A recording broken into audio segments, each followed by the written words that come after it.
ভিডিঅ'টোত দেখা পোৱা দৃশ্যাৱলী বৰ মনোৰম। এক নান্দনিক দৃশ্য। লুইতৰ বুকুৱেদি টুলুঙা নাৱৰ বঠা মাৰি মাৰি দুজন নাৱৰীয়া আগুৱাই গৈছে। কিন্তু এই মনোৰম দৃশ্যটিৰ মাজত লুকাই আছে এক কৰুণ বাস্তৱ।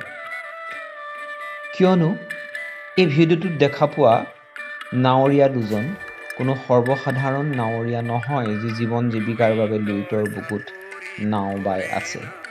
এই দুজন হ'ল বিদ্যালয়ৰ পৰা উভতি অহা দুজন কিশোৰ, যি দৈনন্দিন জীৱনত এনেদৰে সদায় বিপদসংকুলভাৱে লুইত পাৰ হৈ নিজৰ বিদ্যালয়লৈ অহা যোৱা কৰে।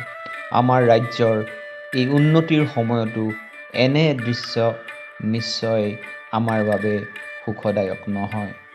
Thank you for watching. Please subscribe the channel.